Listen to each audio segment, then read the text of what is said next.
Was that text meant for me? The billionaire CEO's assistant packed by morning. Welcome, everyone. Before we begin today's heartfelt story about two women whose lives are transformed by an unexpected connection, I would like to ask one small favor. Please subscribe to our channel and turn on the notification bell so you never miss a new story. It only takes a moment, it is completely free, and your support helps us continue sharing powerful, emotional, and unforgettable stories about courage, healing, hope, and love between women. Every subscription truly inspires us to keep bringing meaningful stories to life. Before we get started, I would love to know where you are watching from today. Please share your city or country in the comments below. Thank you so much for being here. Now, let us return to our main character and the unforgettable moment when her life began to change forever. They say a single message can change your entire life, but no one ever tells you that the most dangerous words are sometimes the ones that disappear before you can read them. I never imagined that an ordinary Tuesday evening would become the dividing line between the life I had carefully built and the future I never saw coming. My name is Claire Donovan, and for 6 years I served as the executive assistant to Eleanor Prescott, the Billionaire Chief Executive Officer of Prescott Global Holdings. Most people believed my job was nothing more than organizing meetings, answering calls, and keeping an impossible calendar under control. They never noticed that I could tell what kind of day Eleanor was having by the way she placed her coffee cup on her desk or whether she thanked the security guard when she entered the building. I knew which reports she trusted, which investors made her impatient, and which songs quietly played through her office speakers after everyone else had gone home. I knew everything about her professional life, yet somehow I knew almost nothing about the woman behind the polished smile. That evening the office had nearly emptied. The cleaning crew had already begun working on the lower floors while Manhattan glittered beyond the floor-to-ceiling windows like a sea of tiny stars. I stayed behind to finish preparing documents for a board meeting scheduled first thing Wednesday morning. Eleanor had left nearly an hour earlier, or at least I thought she had. My phone buzzed softly against the conference table. Her name appeared across the screen.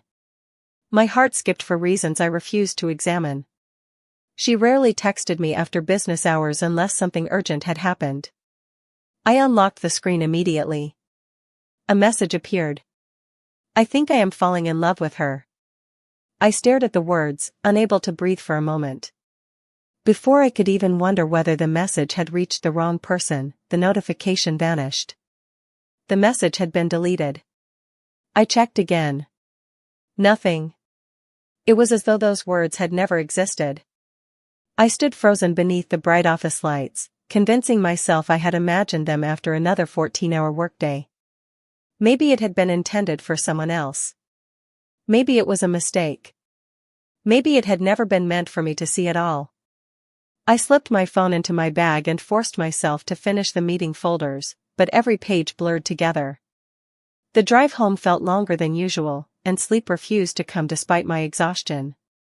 By sunrise I had convinced myself to forget everything and return to work as if nothing had happened. When I arrived at headquarters just before 7:30, the atmosphere felt strangely quiet. Human Resources asked me to come with them before I even reached my desk. They thanked me for my years of service with practiced kindness before sliding a folder across the table. Effective immediately, my employment was ending. My security badge would stop working by noon. Someone would escort me while I packed my belongings. I searched every face in the room for an explanation, but none came. Through the glass walls I caught a glimpse of Eleanor standing alone in her office several floors above. She looked down toward the lobby for only a second before turning away. That was the moment I realized losing my job was not the hardest part. The hardest part was knowing that the only person who could explain everything had chosen silence instead. I carried the small cardboard box through the revolving doors without looking back because I was afraid that if I saw the building one last time, I would lose the strength to keep walking. The September air felt cooler than it had only 24 hours earlier, and every step across the sidewalk seemed to erase another piece of the life I had known for 6 years. Friends later asked whether I had been angry about losing my position, but anger was never the emotion that stayed with me. Confusion settled much deeper than anger ever could. I had dedicated thousands of mornings and countless late nights to Prescott Global Holdings, not because anyone demanded it, but because I genuinely believed in the woman leading it. Every weekday began the same way. I arrived before sunrise carrying a fresh planner and a cup of black coffee that matched Eleanor Prescott's exact preference. Before she entered the building, I reviewed her calendar minute by minute, confirmed every meeting room, checked weather reports for executive travel, answered overnight messages from offices across different time zones, and quietly solved problems before they had the chance to become visible. If a presentation projector failed, it was already replaced before the board noticed. If an investor changed arrival times, the transportation schedule had already been adjusted. If Eleanor needed financial reports from 3 departments before 8 o'clock, they were waiting neatly organized on her desk. Most executives received applause for successful meetings. I found satisfaction in making certain those meetings appeared effortless. Eleanor never expected perfection from anyone, but she expected preparation, honesty, and respect. Those standards shaped the entire company, and over time they shaped me as well. Behind the headlines calling her an unstoppable billionaire was a woman who thanked receptionists by name, remembered employees' birthdays, and quietly paid for the college tuition of a warehouse worker's daughter without allowing anyone to publicize it. Very few people ever witnessed those moments because Eleanor preferred generosity that asked for nothing in return. I remembered evenings when she remained alone in the executive office long after everyone had gone home, standing silently beside the windows overlooking Manhattan while untouched dinners grew cold on the conference table. During those nights I sometimes reminded her to eat, and she usually answered with the same tired smile before saying she would finish one more document first. I often wondered whether success became lonely when every decision affected thousands of families. Perhaps that was why I admired her so deeply. She carried impossible responsibilities with remarkable composure, even when exhaustion appeared in the quiet moments between meetings. Looking back, I realized I had slowly built my entire professional identity around helping someone else succeed. I knew exactly how Eleanor preferred every schedule arranged, every flight booked, every speech prepared, yet I had almost forgotten what dreams belonged to Claire Donovan alone. Sitting in my apartment surrounded by the few personal items I had brought home from my desk, I opened the cardboard box again. Inside were framed photographs from company charity events, handwritten thank you notes from coworkers, a notebook filled with color-coded reminders, and a simple fountain pen Eleanor had given me after my 5th anniversary with the company. Attached to it was a small card that read, "Thank you for making impossible days possible." I traced those words with my fingertips and felt the unanswered questions return all over again. If I truly mattered enough to deserve those words, why had everything ended with silence instead of a conversation? I had no answer, only the memory of a message that had disappeared almost as quickly as it arrived and the growing feeling that the truth was still waiting somewhere just beyond my reach. The days after I left Prescott Global Holdings blurred together until every morning felt exactly like the one before. I stopped setting an alarm because there was nowhere I needed to be before sunrise, and that simple change felt strangely painful. For 6 years my life had moved according to Eleanor Prescott's calendar, yet now time belonged entirely to me, and I had no idea what to do with it. Friends encouraged me to celebrate my unexpected freedom, but it did not feel like freedom. It felt like a conversation that had ended before anyone spoke the truth. I spent hours updating my resume, responding to recruiters, and pretending that my career had simply reached a natural turning point. The truth was much harder to admit. Every time I opened my laptop, I found myself wondering whether Eleanor had noticed my empty desk or whether someone else had already taken my place.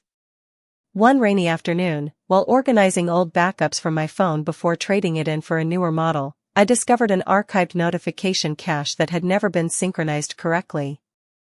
I almost ignored it, assuming it contained nothing important, until I recognized the date. It was the same night the mysterious message had appeared and disappeared.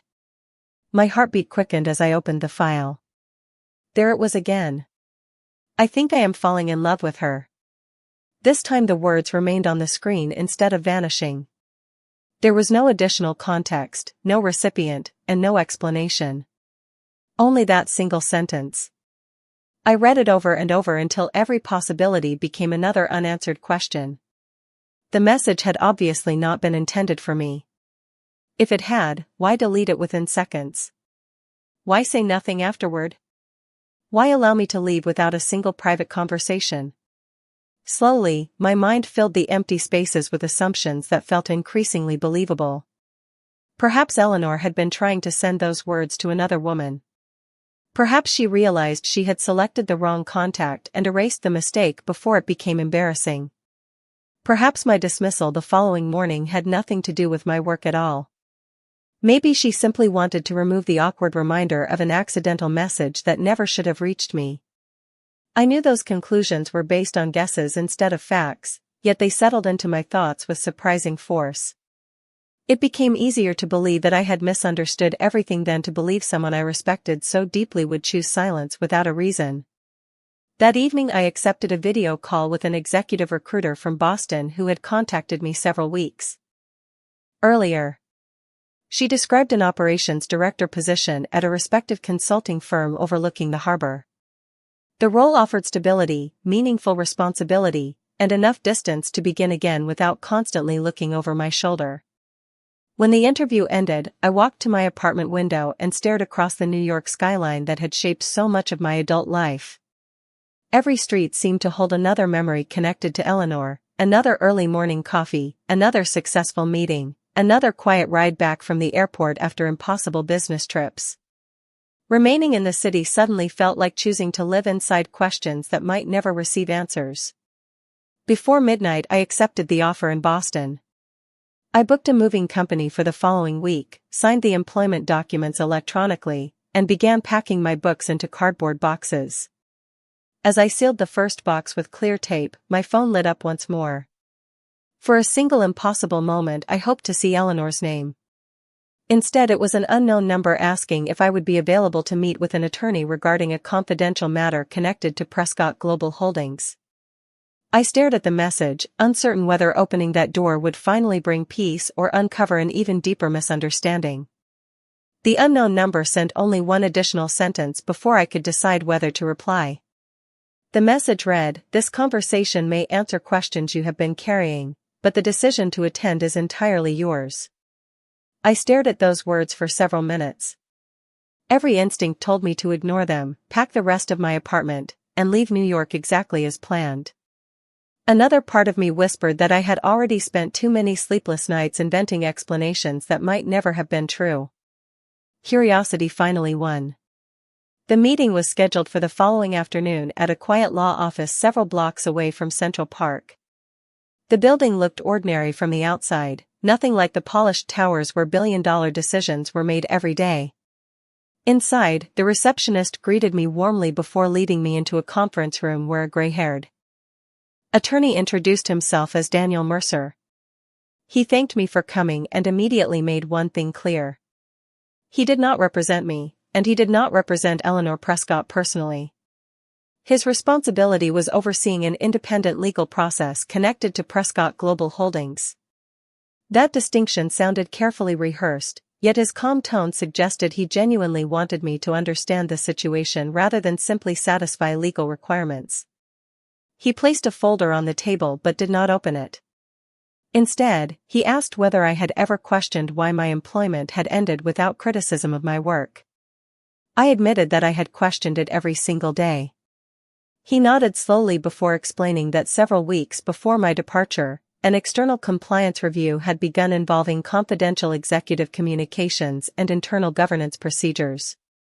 Because I worked directly beside the Chief Executive Officer, my position unintentionally placed me close to information that investigators considered sensitive, even though there was no allegation that I had done anything improper. To protect both the integrity of the review and everyone connected to it, temporary separation from my role had been recommended by independent advisors. I interrupted him before he could continue.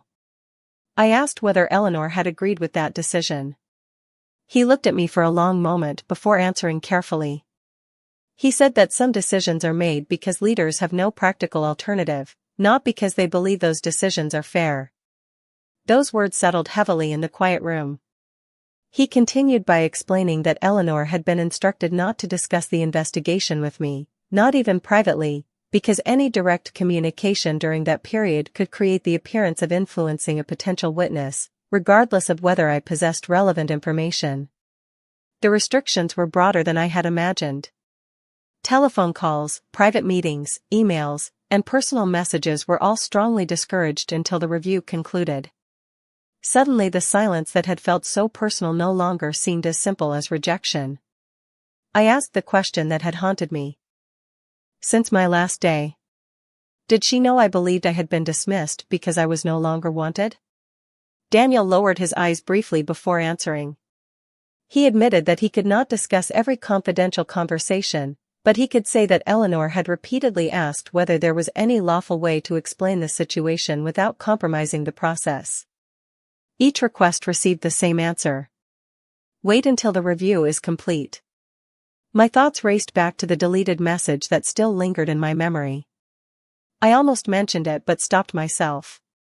Somehow it no longer felt like the most important mystery. As the meeting came to an end, Daniel finally slid the unopened folder toward me. He explained that the investigation was nearing completion and that additional information could be shared soon, but only after formal authorization. Before I left, he offered one final observation that stayed with me long after I stepped back onto the busy sidewalk.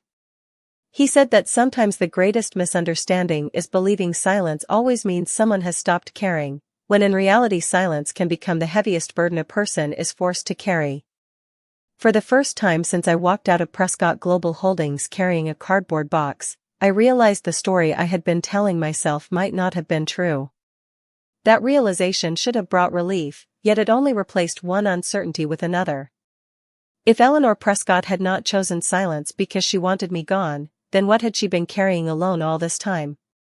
I left the attorney's office with the unopened folder tucked carefully beneath my arm and wandered through Central Park without noticing how many blocks I had crossed. Autumn had begun to color the trees, and families filled the walking paths, laughing together while musicians played near the fountains. Life continued around me with effortless rhythm, but my thoughts remained trapped inside the conference room I had just left. Late that evening, hundreds of miles away in her penthouse overlooking Manhattan, Eleanor sat alone in a room that overlooked the same skyline she had spent years trying to conquer. Her executive schedule remained as demanding as ever, yet every completed meeting only seemed to make the silence waiting at home feel louder. The investigation had consumed weeks of confidential interviews, endless document reviews, and conversations with attorneys who reminded her almost daily that even one private message could complicate an already delicate process.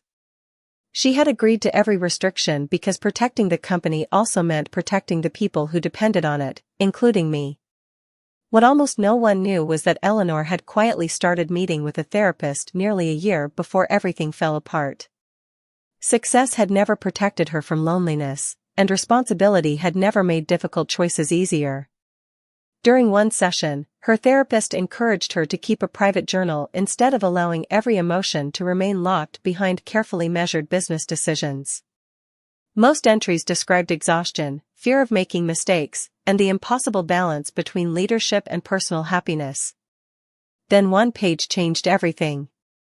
Written in neat handwriting was a sentence she had rewritten 3 separate times before finally leaving it untouched. I think I am falling in love with her. Beneath those words she had continued writing, explaining that the feeling frightened her because it involved someone who deserved complete honesty, equal opportunity, and freedom from even the appearance of professional pressure. She never mentioned my name, yet every detail pointed toward me. The journal had never been intended for anyone else to read. On the night everything changed, Eleanor had been copying a short personal reflection into a secure digital journal application after returning home from the office. Exhaustion blurred her attention, and instead of saving the sentence privately, she accidentally pasted it into a text conversation with me before realizing what had happened. She deleted the message almost immediately, hoping I had never seen it. She spent the rest of that night staring at her phone, wondering whether to explain the mistake, but before dawn another call from legal counsel reminded her that the investigation required complete distance. By sunrise, the decision that ended my employment had already been finalized.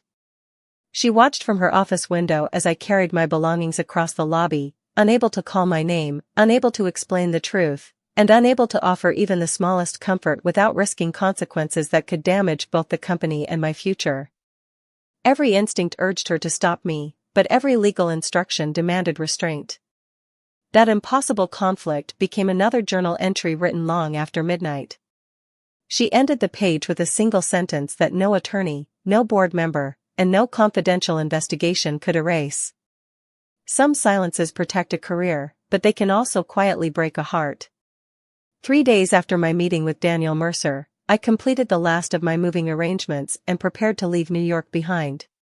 Every box inside my apartment had been labeled, every bookshelf stood empty, and every familiar corner reminded me that I was saying goodbye to a chapter one had never expected to end so abruptly. Just as I was about to hand my apartment keys to the building manager, another package arrived. It was not large, and there was no return address on the outside. Inside I found a handwritten note from Daniel. The investigation had officially concluded that morning. He explained that the enclosed documents could now be shared legally and that he believed they deserved to reach me without delay. Beneath the note rested a simple bundle of envelopes tied together with a navy ribbon. My name was written across the first envelope in elegant handwriting I recognized immediately. Eleanor Prescott. My hands trembled as I carefully untied the ribbon. The first letter began with words I never expected to read. Dear Claire, if you are reading this, it means I am finally allowed to tell you the truth. I paused, taking a slow breath before continuing. Eleanor did not begin by defending herself or asking for forgiveness. Instead, she thanked me for 6 extraordinary years of loyalty, professionalism, and quiet kindness that had made impossible days bearable. She admitted that she had written the letter weeks earlier, uncertain whether it would ever reach me. The second page described the investigation in greater detail, not revealing confidential business matters, but explaining how every decision had been controlled by legal obligations she could not ignore. She confessed that watching me leave the building without an explanation had been the most painful professional decision of her career. I opened the next envelope.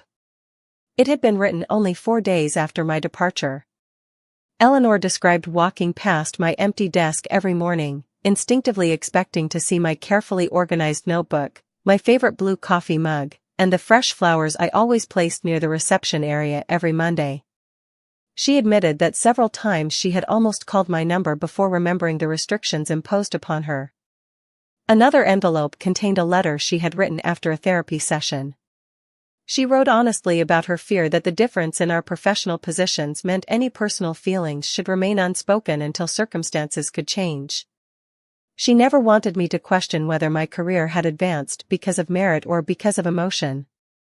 Respect, she wrote, sometimes requires silence even when the heart begs for honesty.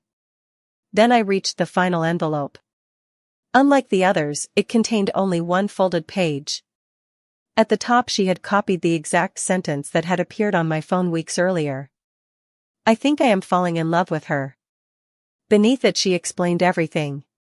The message had never been intended for another woman. It had been copied accidentally from her private journal before she deleted it in panic, terrified that an unfinished confession had reached me in the worst possible way. She admitted that after deleting it, she had wanted nothing more than to explain, but by sunrise every avenue of communication had already been closed by legal instructions. At the bottom of the page she wrote one final sentence that blurred through unexpected tears. If life ever gives us another chance to speak as equals instead of employer and assistant, I hope you will allow me to tell you these words in person instead of through paper. I lowered the letter slowly and looked around the nearly empty apartment. For the first time since everything had fallen apart, I realized I was no longer packing to escape painful memories. I was carrying the possibility that the future I believed had disappeared might still be waiting for me somewhere beyond the road ahead. The moving truck was scheduled to leave for Boston at 8 o'clock the next morning, but instead of following it north, I found myself driving back toward the city I had promised never to revisit. Eleanor's letters had changed something inside me. They had not erased the pain of the past several weeks, yet they had replaced bitterness with a simple belief that both of us deserved one honest conversation before our lives continued in separate directions. I sent a brief email to Daniel Mercer asking whether it was now legally appropriate for me to contact Eleanor. His reply arrived less than an hour later. The restrictions had officially ended.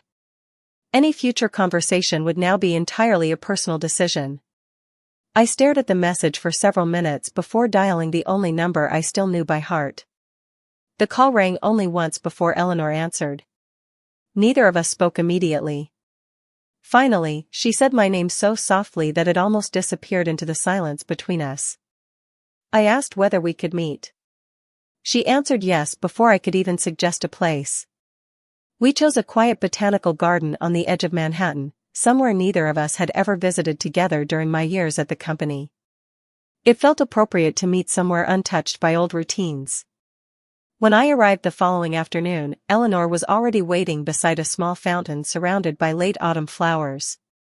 She looked exactly as I remembered, dressed with the same quiet elegance that had always reflected confidence, yet there was something different in her expression. The certainty that had guided every board meeting had been replaced by genuine vulnerability. For a long moment neither of us moved. Then she stepped forward and simply said, "Thank you for coming." I nodded, unsure where to begin after everything that had happened. The silence no longer felt forced. It felt like two people carefully choosing words that mattered. I looked directly at her and asked the question that had lived inside me since the morning I carried my belongings out of the headquarters. "Why did you not trust me?" Eleanor lowered her eyes briefly before meeting my gaze again. "I trusted you completely, Claire. It was myself I did not trust. I did not trust that I could protect your future if I ignored the legal advice.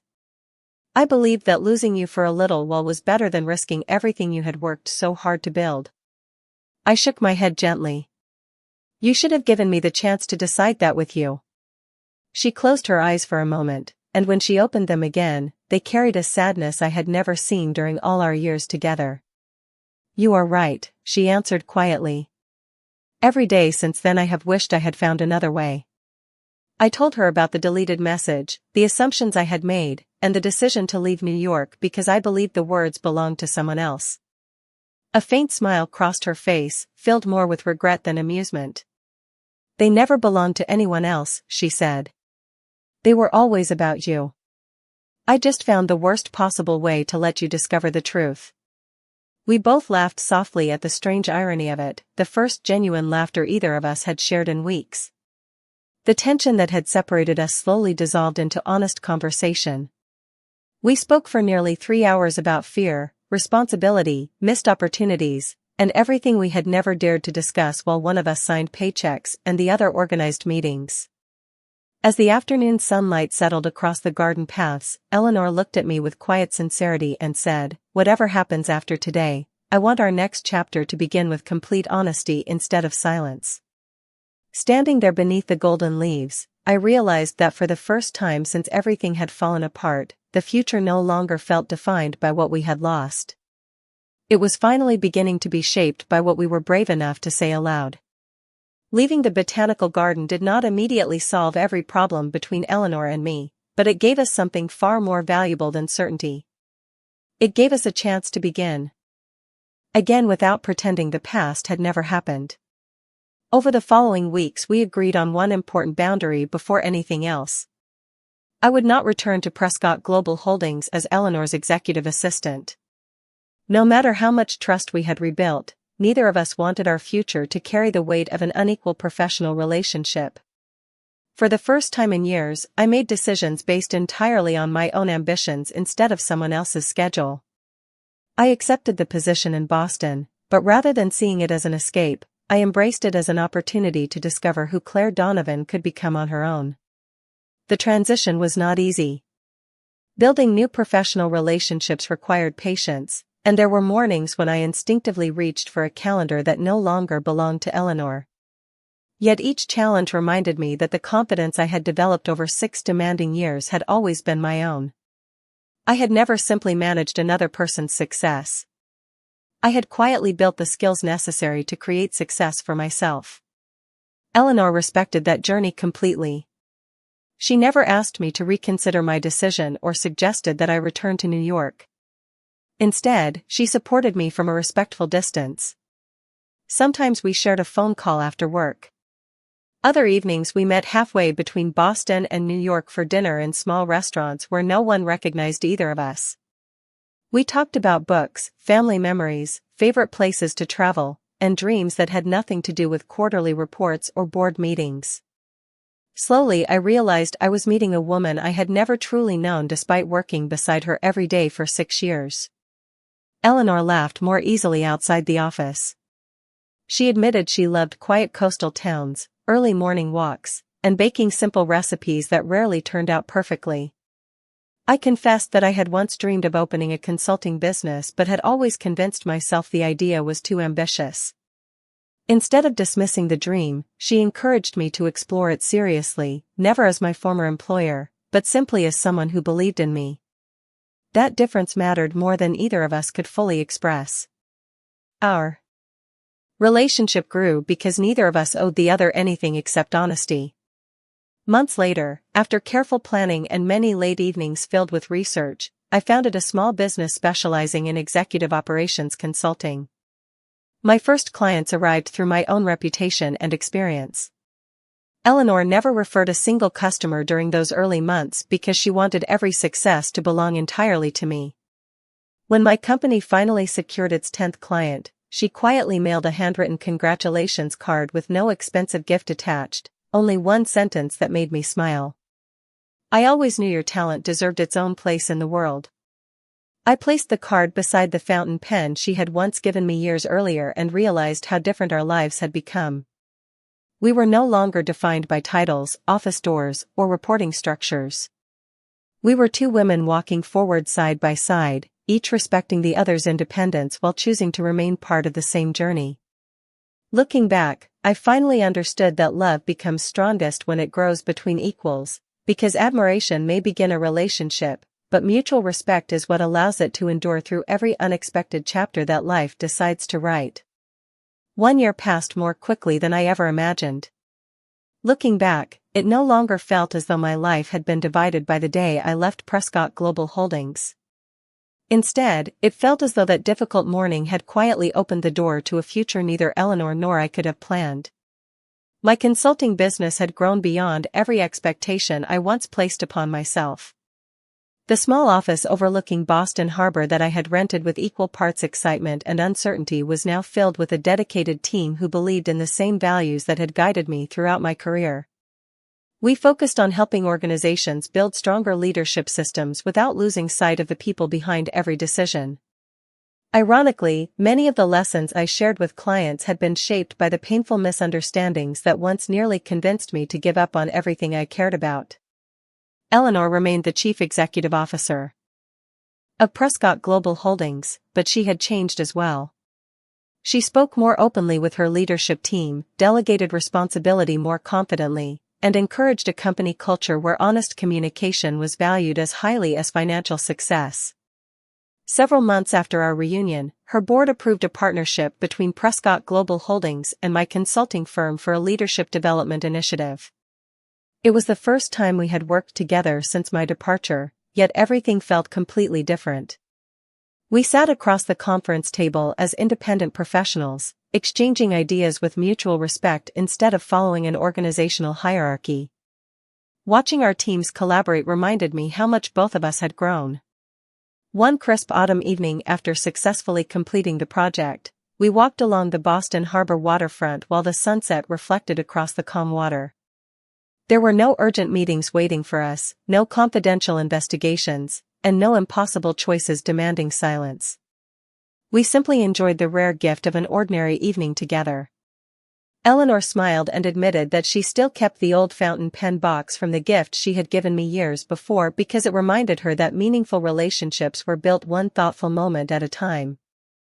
I laughed and confessed that the pen still sat on my desk every single day, not as a reminder of the past, but as a symbol of the courage it had taken for both of us to choose honesty over fear. As we paused near the end of the pier, I reached for my phone with a playful smile. There was one question I had waited an entire year to ask without sadness attached to it. I opened our message conversation and typed 5 simple words. Was that text meant for me? I pressed send and looked toward Eleanor. Her phone vibrated almost immediately. She read the message, smiled with unmistakable warmth, and typed her reply without hesitation. A second later my screen lit up. It always was. I looked into her eyes and realized that the answer I had searched for across countless sleepless nights had never been about a deleted message. It had always been about whether 2 people were willing to replace fear with trust, assumptions with conversation, and silence with honesty. Life rarely follows the plans we carefully design, but sometimes its greatest gifts arrive disguised as painful misunderstandings that teach us to listen more closely, speak more courageously, and never assume that love has disappeared simply because the words have not yet been spoken. That single message had once seemed like the end of my story. Instead, it became the beginning of the life I had been waiting to discover all along.